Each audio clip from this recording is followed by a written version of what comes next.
Agora são 7h15. Vamos falar sobre a crise no preço dos combustíveis internacional. Vamos conversar agora com o Cloviomar Cararini, ele que é economista, técnico do Diese na subseção da Federação Única dos Petroleiros. Olá, Cloviomar, bom dia.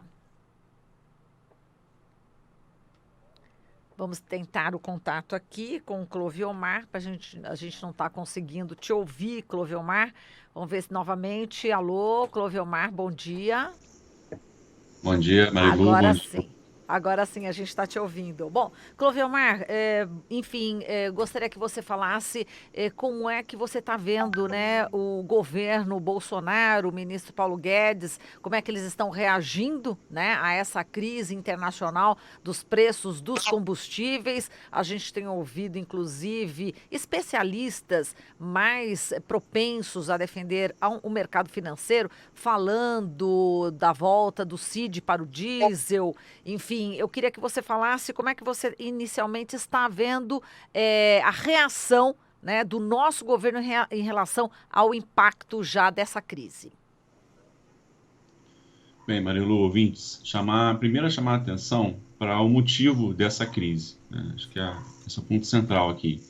Essa é uma crise que a gente na FUP, no Diese, a gente já vem um tempo anunciando que poderia acontecer, ou seja, quando a gente, no Brasil, toma a decisão de ter paridade internacional dos preços, ou seja, a gente começa a ter o preço no Brasil igual ao preço no mercado internacional de gasolina, diesel, gás de cozinha, a gente está sofrendo essas mudanças que acontecem no mundo, acontecem aqui também. Então, esse é o primeiro alerta. A gente já vinha alertando isso. Muito cuidado, esse setor é um setor muito estratégico, e qualquer mudança que tenha muito forte no mundo afeta aqui também, né? A gente poderia evitar isso. O que aconteceu foi não acordo, né, entre a Arábia Saudita e Rússia. Tem uma disputa, tem uma geopolítica, né, uma disputa muito forte no mundo. O mercado consumidor, o mercado consumidor de derivados da Europa está em disputa, e a Rússia está disputando com a OPEP e a Arábia Saudita esse mercado. Para além disso, tem toda a disputa geopolítica entre a Rússia e os americanos ali nos preços, né? Os americanos produzem petróleo a um custo maior um pouquinho do que os russos, eles estão pressionando para que o preço caia. Então, ou seja, não há um acordo mundial entre os preços do petróleo, e o Brasil acaba sofrendo com isso. Então, o primeiro elemento central, e aí tem, claro, junto com isso, o coronavírus, a redução do consumo mundial. O que chama a atenção nessa primeira questão que você trouxe é que o mundo trata o petróleo não como uma empresa de petróleo. Você não escuta falar da empresa russa e nem da empresa da Arábia Saudita de petróleo. Você escuta falar que os países tomam decisões. Os russos, os sauditas, o Irã, ou seja, os americanos. Esse é um setor que deve ser olhado como estratégia e como uma soberania do país e não de empresa. Esse é o primeiro elemento. Assim. Quem toma as decisões no petróleo não são as empresas, são os países, né? Bem, o Brasil está na contramão disso. O Brasil abriu mão, está abrindo mão, já tem desde 2016, o Brasil abre mão do Estado, da União, tomar as decisões nesse setor, e acaba jogando o peso para uma empresa de petróleo, no caso a estatal, a Petrobras, e, segundo, transforma essa empresa, que seria uma empresa estratégica na mão do governo, na mão do mercado. Está tentando vender a parte das empresas e pratica política de preços internacionais. O governo não tem tomado, mas desde o início, né, tanto do governo Temer quanto do governo Bolsonaro, não tem tomado decisões estratégicas, né, a nosso ver, que possam reduzir os efeitos dessa política. Agora, em relação justamente a esse contexto atual, a gente tem aí desde 2016, 2017, como você disse, Cloviomar, uma política que é danosa, né? O Brasil optou, por exemplo, por ter ali uma grande ociosidade na produção de refino e acaba importando muito o petróleo aí refinado, né, o produto refinado. E com esse nível do dólar em que ele está, o Brasil acaba perdendo. E exporta óleo cru, que agora está num nível muito baixo de preços, né? Isso demonstra, assim, cabalmente que essa política de preços, não só política de preços, mas essa política mesmo relacionada à produção, ao modo de produção da Petrobras e do petróleo aqui no Brasil, ela acaba deixando o país mais dependente do mercado internacional e também mais vulnerável em termos de uma crise que se avizinha como a de agora? Bom, acho que você tocou nos pontos centrais. A gente sempre chama atenção para isso. O Brasil não precisaria passar por uma situação como essa que está passando agora, ou que pode sofrer. Chamar atenção também, Glauco, que nesse momento os preços de derivados ainda podem ou não ser afetados, né? O que aconteceu ontem, por exemplo, na sexta-feira, no final de semana, e ontem, é um efeito que, segundo analistas, ele vai ser duradouro, mas que nesse momento, nesse instante, não tem afetado ainda os consumidores. Ou seja, a Petrobras vem tomando uma decisão muito recente de não fazer a chamada paridade diária, que é o que o governo Temer, com a gestão do Pedro Parente, fazia. Todo dia ela mudava os preços. Agora não. Agora ela está mudando de tempos em tempos. Há um efeito que pode acontecer uma redução nos preços dos derivados. Vai depender muito do dólar, porque o preço do barril cai. Agora, não é só isso. O que a gente vem percebendo é que a Petrobras vem reduzindo o preço nas refinarias, mas esses preços não chegam ao consumidor, porque, claro, tem atravessadores no meio e tem os postos que também fazem disputa nos preços, né? Então, esse é um fator. A gente também já vinha avisando para isso. Se você não tem uma política duradoura de preços nesse setor, principalmente nas refinarias, você dificilmente controla o preço dos postos. Então, já vínhamos avisando para isso. E agora a gente está vivendo isso novamente. Agora, o ponto central do debate, Grau, que você traz é o seguinte: o Brasil produz cerca de 3,5 milhões de barris de petróleo no mundo. O Brasil não é um país qualquer nesse setor de petróleo. Diferente de grande maioria dos países do mundo, o Brasil produz muito petróleo e vem aumentando a sua produção de petróleo. 2. O Brasil tem uma capacidade de refino de petróleo muito grande, está entre os 10 maiores do mundo. O Brasil tem um parque de refino que, daqueles 3,4 milhões de barris, ele pode refinar 2,4 milhões de barris. Ou seja, o Brasil pode, como agora, no passado, esse ano, produzir 3,4 milhões de barris, refinar 2,4 e exportar 1 milhão de barril por dia. Acho que esse é o ponto central, assim. O brasileiro comum não tem muita noção de que a gente produz muito petróleo. E um petróleo de qualidade, um preço bom, então um custo muito baixo. 2, que a gente tem uma capacidade de refinar muito petróleo e até exportar derivados. Bem, qual é a política? A política atual não, a gente não vai refinar todo o nosso parque, vai utilizar todo o nosso parque de refino. A gente vai refinar 1,7. Daqueles 2,4, eu refino 1,7. E aí eu ainda vou ter que acabo importando derivados. E aí você tem razão. A Petrobras perde quando exporta petróleo cru mais barato, como agora. O Brasil acaba importando mais derivados.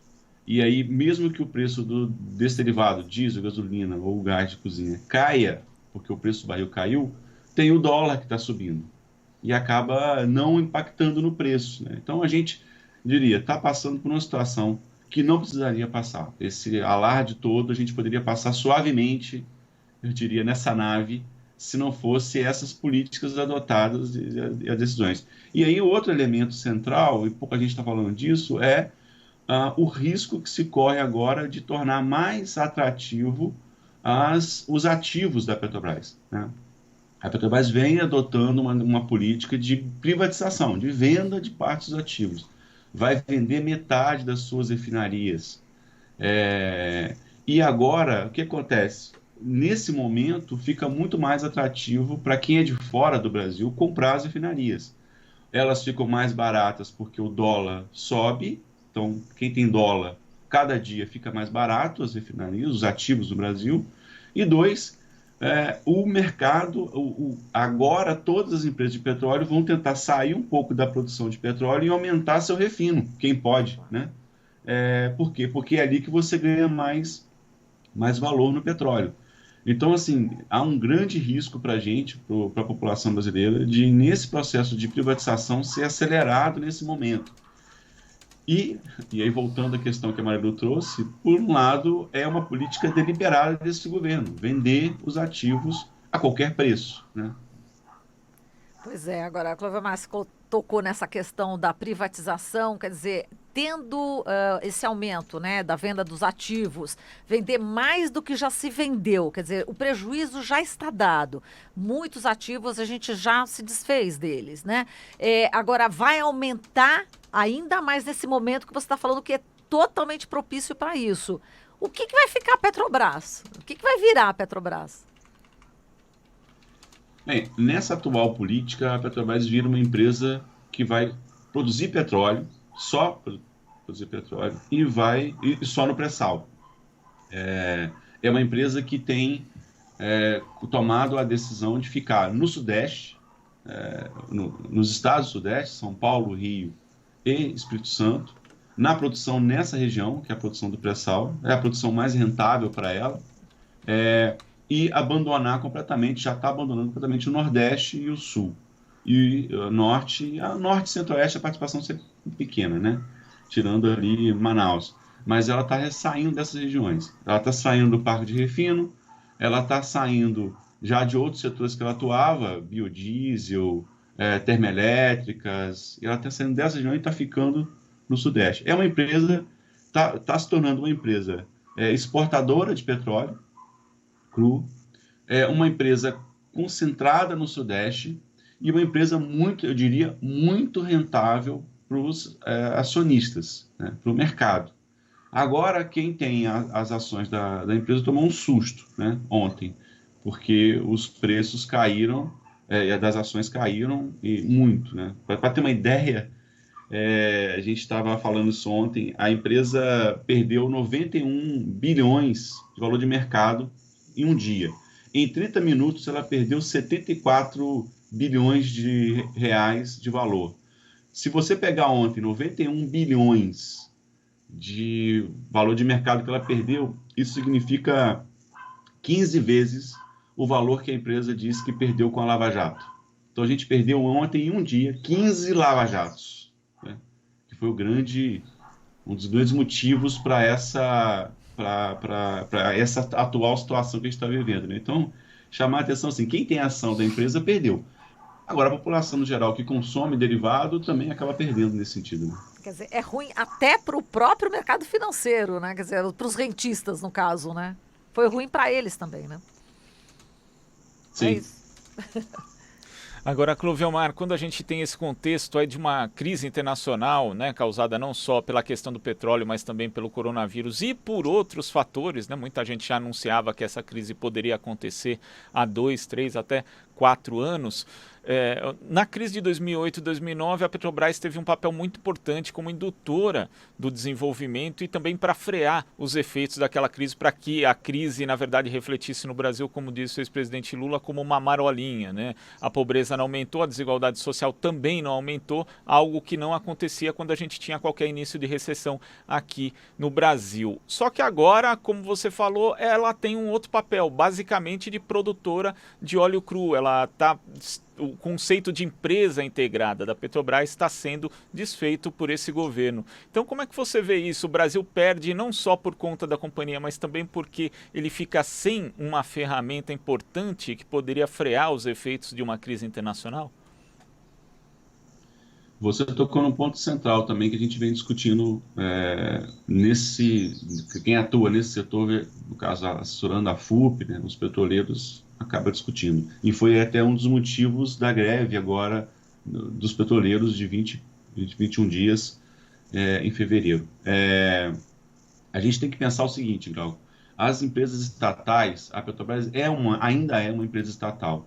As empresas estatais cumprem um papel importantíssimo para a sociedade, para os países. Se você olhar a Rússia e a Arábia Saudita, que acabam proporcionando agora essa crise toda, são as empresas estatais desses países que atuam. Então, chamar a atenção é o seguinte: primeiro, as empresas estatais são importantíssimas. O Estado, a União, ter uma empresa, no caso de petróleo, mas também no caso de energia elétrica, em vários outros setores, ter empresas estatais atuando, os bancos, é fundamental, porque você pode evitar, minimizar os efeitos quando acontece crises como essa, e também pode fazer, como você lembrou, em 2008, fazer o papel de agente indutor, ou seja, de atuar num movimento contrário ao que vem acontecendo. Então, eu vou estimular investimento, eu vou estimular a geração de emprego, eu vou manter o mercado de derivados no Brasil, não vai faltar derivado no Brasil, não há esse risco. Eu vou manter um preço justo, porque eu não preciso ter um preço tão alto de gasolina, de diesel e por aí vai. Também não vou trazer prejuízo para a minha empresa, ou seja, ter o Estado, o que o mundo faz, o mundo que produz petróleo, nesse caso, nesse setor, mas não só, energia elétrica e tal, o que o mundo faz é não deixar esses setores na mão do mercado. Eles não controlam, eles não cuidam bem desse setor. Eles não olham para o que é fundamental, que é a atuação dessas empresas. Isso é um ponto central. Segundo, que essas empresas têm um custo social. As estatais têm um investimento de longuíssimo tempo da população brasileira. Eu e você, Marilu, nós temos uma participação nessa empresa porque nós contribuímos, abrimos mão de uma série de recursos para construir uma empresa como essa de petróleo, como a Petrobras. Não dá para a gente abrir mão disso, né? Então isso é fundamental. Perder essa empresa, vender ela para o mercado e depois ficar na mão do mercado para que ele tenha apenas o lucro é uma coisa de maluco, eu diria, assim. E esse é um ponto central que a gente está muito preocupado. Assim, a gente vê pouca reação da população brasileira em perceber que as empresas estatais são centrais, elas têm uma importância, elas custaram muito para a gente, e a gente não pode agora abrir mão dessas empresas por um preço barato, numa conjuntura que a gente poderia ter evitado, né? Então, eu acho legal que você lembrar disso, e a gente está, nesse momento, perdendo. E aí, se você olhar, voltando à pergunta central que a Marilu trouxe no início, se você olhar a atual política econômica que esse governo vem adotando, é o contrário. Ele não quer mesmo que essas empresas estatais, o próprio BNDES, por exemplo, não quer que esses atores atuem nessa conjuntura. Deixem que o mercado vai resolver. O mercado não vai resolver. O mercado não precisa resolver e não é o interesse dele resolver esse problema. Pelo contrário, ele está agora especulando cada vez mais nesses momentos. A crise ajuda o mercado a ganhar ainda mais recursos. Exato. Agora, bom, a gente vê os impactos também disso nos estados, né? Tem estados que realmente dependem, né, desses impostos, enfim, que são gerados por conta da questão da Petrobras. Agora, também tem a participação da imprensa, não tem, Clovelmar? A gente percebe que a bandeira que a mídia tradicional, os grandes conglomerados, né, eles não explicam isso que você está explicando para a gente, né? E esse é um ponto também que é grave, não é isso, Clovelmar? Aí é um debate que vocês da Rádio Brasil Atual fazem o tempo todo, que é o papel da mídia, e o papel, como é que ela atua, e acho que seria importante ela ajudar a população a entender o que está acontecendo de verdade e quais são os interesses. Acho que eu sou a favor de que, no caso da mídia, tenha uma mídia estatal, mas também tenha mídia privada, não tem nenhum problema de ter mídia privada. Desde que ela deixe claro que ela está falando a partir de interesses de algum grupo. Eu deixo claro que eu atuo numa entidade como o Diese, que é construída pelos trabalhadores, assessora o movimento sindical, e eu também assessoro uma federação, os petroleiros, que tem ali um interesse e uma disputa por um tipo de país, e aí eu deixo aberto isso, né? Estou jogando, claro, não.